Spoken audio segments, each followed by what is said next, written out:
Hello friends, स्वागत है हमारे यूट्यूब चैनल पर। आज हम इस वीडियो में उच्च शिक्षा प्रणाली से उच्च अधिनियम संस्था और प्राचीन भारत शिक्षा में से जितने भी क्वेश्चन प्रीवियस ईयर में आए हैं उसका हम अध्ययन करेंगे। तो चलो वीडियो स्टार्ट करते हैं।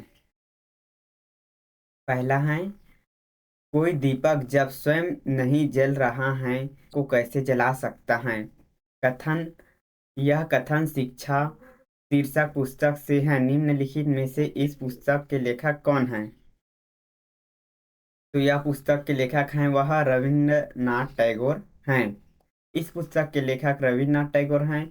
इसके अनुसार शिक्षा का अर्थ मन को उस परम सत्य को खोजने में सक्षम बनाना है जो हम धन के संबंध में मुक्त करता है और हमें वस्तुओं का नहीं बल्कि आंतरिक प्रकाश का, शक्ति का नहीं बल्कि प्रेम और धन देता है। यह ज्ञानोदय की एक प्रक्रिया है, यह दैवी संप्रदा है, यह सत्य को प्राप्ति में मदद करता है।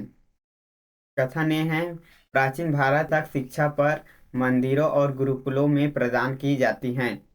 कथन भी है, प्राचीन भारत शिक्षा में विद्यार्थी उच्च ज्ञान की प्राप्ति के लिए विहारों में जाते हैं।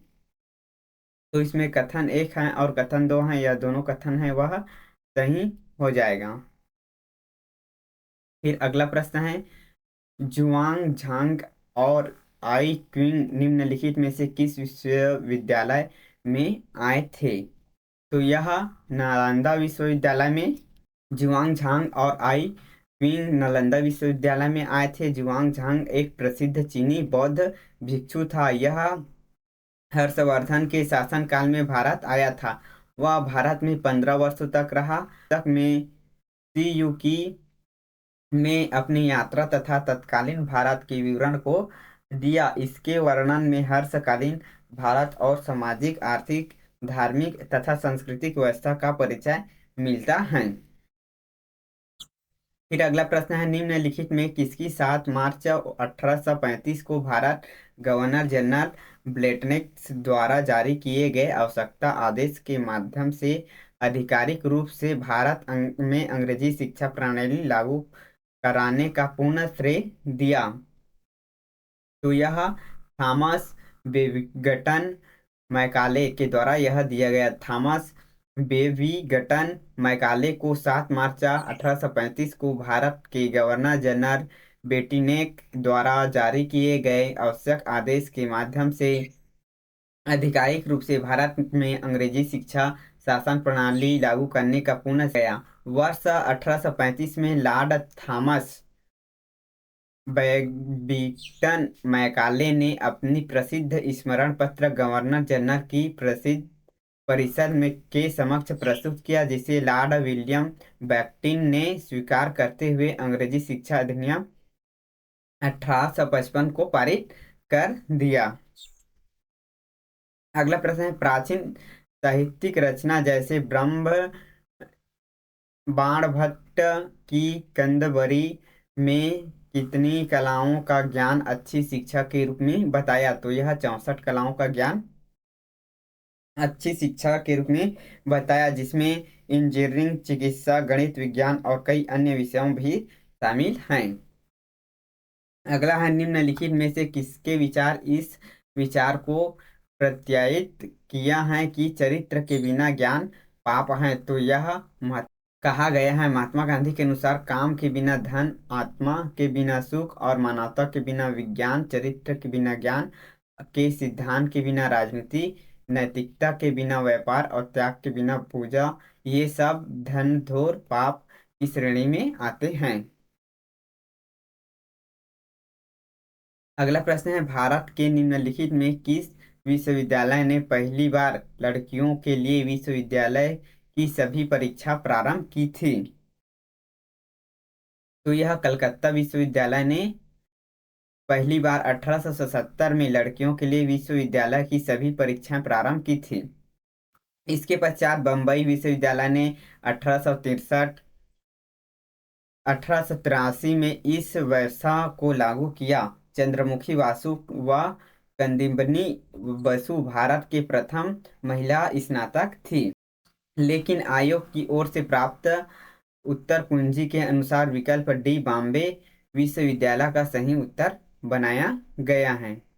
निम्नलिखित में से किस प्रथम भारतीय चिंतक ने गोली त्रिकोणमिति के संबंध में लिखा था?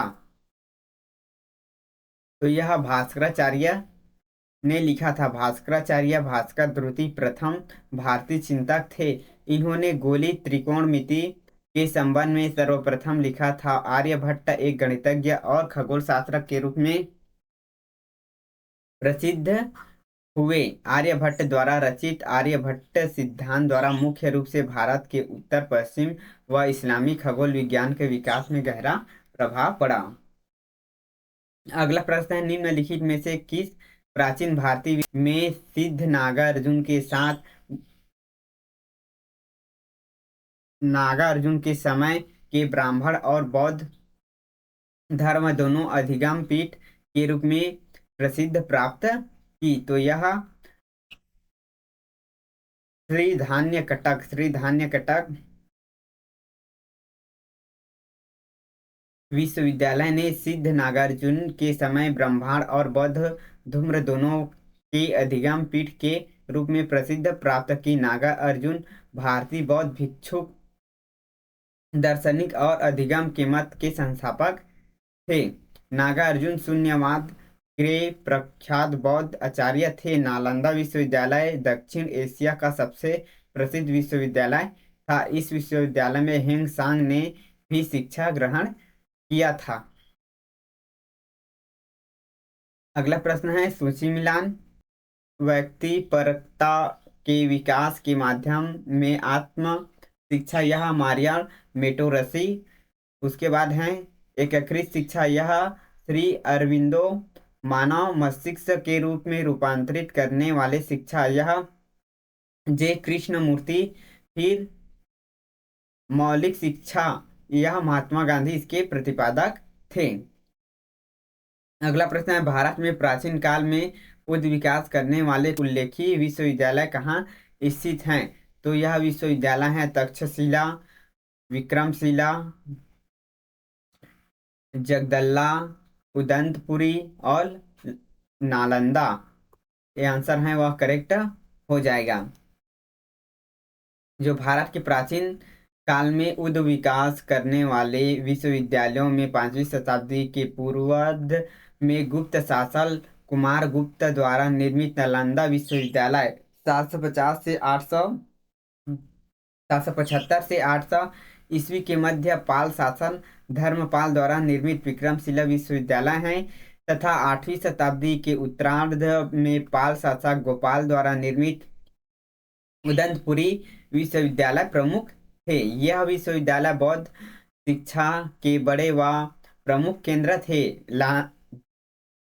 नालंदा विश्वविद्यालय में लगभग 10,000 देश का विदेश के छात्र अध्ययन करते थे, जबकि तक्षशिला लगभग 6वीं शताब्दी पूर्व निर्मित विश्व का सबसे पुराना विश्वविद्यालय था। वर्तमान में यह पाकिस्तान के रावलपिंडी के पश्चिम में स्थित है। इसी प्रकार जगदल्ला विश्वविद्यालय भी पाल शासकों द्वारा निर्मित बौद्ध शिक्षा विहार महाविहार था। वर्तमान में यह बांग्लादेश में स्थित है। इसने कहा था कि शिक्षा मनुष्य में पहले से ही विद्यमान संपूर्णता और प्रगटीकरण है। तो यह स्वामी विवेकानंद ने कहा था। शिक्षा मनुष्य में पहले से ही विद्यमान संपूर्णता है, यह कथन स्वामी विवेकानंद का है। स्वामी विवेकानंद को 1893 में शिकागो में विश्व धर्म संसद में उसके भाषण के लिए विशेष रूप से स्मरण किया जाता है। उन्हें 1897 में रामकृष्ण मिशन के गठन किया। इसका मूल नाम नरेंद्र दत्त था। खेखड़ी के महाराजा अजित सिंह के सुझाव पर नरेंद्रनाथ दत्त ने अपना नाम स्वामी विवेकानंद रखा। निम्नलिखित में से किसके नेतृत्व के अंतर्गत विश्वविद्यालय सुधार का सर्वाधिक महत्वपूर्ण परिणाम भारत सरकार की भावी शिक्षा नीति की प्रथम आधिकारिक घोषणा था, जिसका उद्देश्य उनकी विश्वविद्यालय सुधारों की प्रक्रिया में शिक्षा भारतीयों में संपन्न एवं तनाव की घटना था। तो यह कर्जन लॉर्ड कर्जन के नेतृत्व के अंतर्गत विश्वविद्यालय सुधार का परिणाम भारत सरकार के भावी शिक्षा नीति की प्रथम आधिकारिक घोषणा था, जिसका उद्देश्य विश्वविद्यालय सुधारों की प्रक्रिया में शिक्षण तथा भारतीयों में उत्पन्न हुए तनाव की घटना था। 1902 ईस्वी में कर्जन ने सर टॉमस रो की अध्यक्षता में एक विश्वविद्यालय आयोग की स्थापना की। इस आयोग के चंद्र हुसैन ब्रिलगामी और जस्टिन गुरुदास बनर्जी भारतीय सदस्य के रूप में शामिल थे। यह आयोग का उद्देश्य विश्वविद्यालय की स्थिति में समीक्षा करना एवं उसके संविधान कार्य क्षमता के बारे में सुझाव देना था। 1857 में पारित सामवेशी अधिवेशन में किस विश्वविद्यालय के प्रतिरूप पर आधारित कलकत्ता बम्बई मद्रास विश्वविद्यालय की स्थापना प्रावधान किया गया। तो यह 1857 में पारित संशोधन अधिनियम में लंदन विश्वविद्यालय के आधारित कलकत्ता बम्बई और मद्रास विश्वविद्यालय की स्थापना के प्रावधान किया गया था। निम्नलिखित में से किसने पहली बार यह माना था कि सरकार द्वारा महिला शिक्षा को स्पष्ट एवं हार्दिक समर्थन देना चाहिए, वह इसके विस्तार के लिए प्रभावी उपाय करे? तो यह द वुड्स डिस्पैच के द्वारा कहा गया था। Sir Charles Wood Britain east India company के बोर्ड ऑफ कंट्रोल के अध्यक्ष थे। वुड ने भारत की भावी शिक्षा हेतु एक योजना बनाई। भारत के तत्कालीन गवर्नर जनरल लॉर्ड डलहौजी को 1854 में अपना सुझाव पत्र भेजा, जिसे वह वुड घोषणा पत्र या वुड डिस्पैच कहा गया। इसे भारतीय शिक्षा का मैग्ना कार्टा कहा जाता है। इसके निम्न सिफारिश थी: सरकार से कहा गया धारणा की शिक्षा का उत्तरदायित्व वहन करे।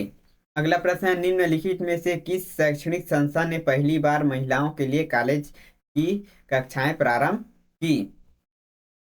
तो यह वेथुन स्कूल फॉर गर्ल्स। वेथुन कॉलेज ने अकादमिक उत्कृष्टता और उपलब्धि के लिए 1879 में महाविद्यालय के रूप में अपनी यात्रा शुरू की, जो कि भारत के साथ साथ एशिया में भी पहला महिला कॉलेज के रूप में स्थापित हुआ। बेथुन कॉलेज ने पूरे ब्रिटेन औपचारिक साम्राज्य में पहली 2 महिला स्नातकों की उत्पादन किया, जिन्हें पहली पहचान बनाई, महत्वपूर्ण योजना दिया और आने वाली पीढ़ियों को प्रेरित किया। वह अपनी स्थापना के बाद बेथुन कॉलेज ने महिला की मुक्ति में सार्थक भूमिका निभाकर महिलाओं के जीवन में प्रवृत्त करने की मदद की। यह पश्चिम बंगाल का पहला महिला कॉलेज है। अगला प्रश्न है, निम्नलिखित में से किन पुरातात्विक उच्चतर शिक्षा केंद्रों की स्थापना मंदिरों के साथ संबंध में हुई और कालक्रम में स्थापित हुए गए स्थानों में सामूहिक जीवन का केंद्र बना? तो यह है बी, बनारस, नवद्वीप और जगदल्ला।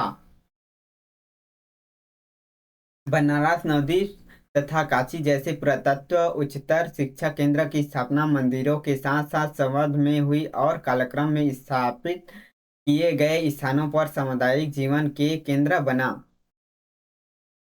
बनारस काशी वैदिक काल में हिंदू धर्म की शिक्षा का प्रमुख केंद्र था। काशी में वेद, इतिहास, पुराण व ज्योतिष आदि की शिक्षा दी जाती थी और काशी इसकी स्थापना पल्लव वंश शासकों ने किया था। यह पल्लवों की राजधानी थी। काशी के प्रसिद्ध आचार्य महाकवि दंडवत वात्सल्य के डिंडनाथ थे। यह दक्षिण भारत में शिक्षा का प्रमुख केंद्र थे। उसके बाद देख लेते हैं नवद्वीप। नवद्वीप गौड़ की प्रमुखता विद्या केंद्र था, जिसे नदिया भी कहा जाता था। निम्नलिखित में से किसे प्राचीन विश्वविद्यालय का निर्माण बिहार के संबंध में हुआ? तो यह इसका करेक्ट आंसर है नालंदा, वल्लभी, तक्षशिला, वेदांतपुरी विश्वविद्यालय का निर्माण बिहारों के संबंध में हुआ था। जो नालंदा, यह प्राचीन भारत की उच्च शिक्षा का सबसे महत्वपूर्ण था। यह महान बौद्ध विश्वविद्यालय के भाग्यान्वेष के प्राचीन वैभव स्मरण करने कराते हैं। हेन सांग और इनसिंग ने इसका उल्लेख किया है। वल्लभी विश्वविद्यालय यह सौराष्ट्र गुजरात में 470 ईस्वी के आसपास निर्मित किया गया। इतिहासकारों के अनुसार यह विश्वविद्यालय अपने समय में बौद्ध धर्म शिक्षा के प्रमुख केंद्र थे। फिर है तक्षशिला। तक्षशिला यह भारत में सबसे प्राचीन विश्वविद्यालय था। इसका निर्माण लगभग 700 ईस्वी पूर्व किया गया था। ओदनपुरी यह भारत में बौद्ध विहार था। इसका निर्माण 8वीं शताब्दी में पाल सम्राट गोपाल प्रथम द्वारा स्थापित किया गया था। यह नालंदा विश्वविद्यालय के बाद भारत का सबसे बड़ा एवं प्राचीन विश्वविद्यालय था। अगला प्रश्न है, महादेव गोविंद पांडे गोपाल गणेश आकर गोपाल कृष्ण गोखले को किस विचार पर बल देने के लिए जाना जाता है? तो इसको सह शिक्षा संस्था के माध्यम से बालकों और बालिकाओं को सम्मान, शिक्षा, शैक्षिक अवसर प्रदान करने के नाम से जाना जाता है।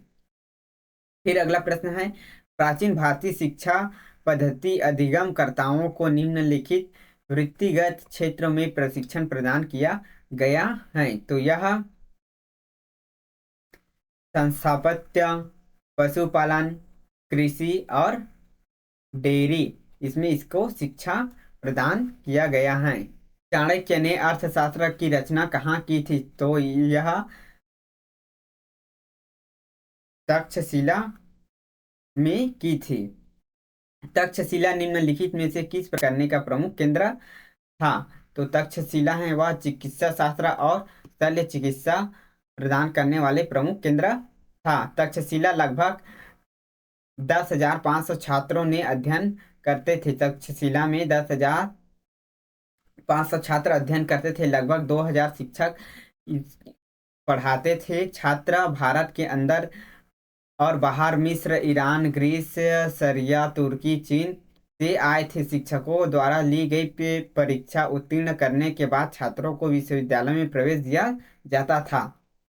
विश्वविद्यालय के प्रवेश आयु सामान्य 16 वर्ष थी। छात्र को भी विषय का चयन करने का विकल्प रखने के लिए स्वतंत्र थे। तक्षशिला ने चिकित्सा, आयुर्वेद और सर्जरी अध्यापक विशेषज्ञ हासिल की। कौटिल्य चंद्रगुप्त मौर्य के मंत्री, चरक सस्य चिकित्सा के पिता और परणी व्याकरणिक तथा तक्षशिला के अध्ययन किए बौद्ध ग्रंथों विश्वविद्यालय के बारे में कई कहानी उल्लेख हैं।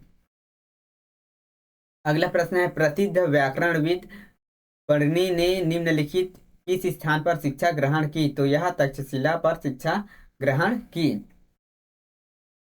परणी संस्कृत भाषा में प्रसिद्ध व्याकरणविद थे। संभवतः 4वीं शताब्दी ईसा पूर्व परणी ने विषय की जानकारी प्राप्त होती है। इसके अतिरिक्त इन्हें 6वीं शताब्दी ईसा पूर्व जो बुद्ध और महावीर काल था का भी माना जाता है। संभवतः गंगा धर में रहते थे जो आज समय उत्तर पश्चिम पाकिस्तान में स्थित है। संभवतः तक्षशिला के महान विश्वविद्यालय से जुड़े थे।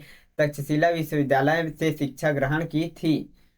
अष्टधाई परणी द्वारा 4वीं शताब्दी ईसा पूर्व के अंत में यह लिखा गया ग्रंथ है। अगला प्रश्न है, सूची मिलान।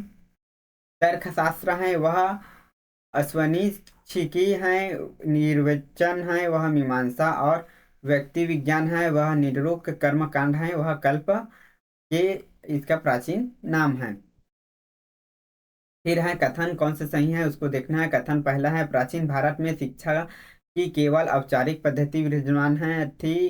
कथन 2 है, प्राचीन भारत में स्वदेशी शिक्षा घर पर, मंदिरों, पाठशालाओं, गुरुकुलों पर प्रदान किया जाता है। तो इसमें करेक्ट आंसर है वह कथन बी है। कथन ए है वह गलत हो जाएगा, कथन बी है वह सही होगा। डी आंसर है यह सही है। आज के लिए बस इतना ही। यदि वीडियो पसंद आए तो लाइक, शेयर, कमेंट और सब्सक्राइब करना ना भूलें।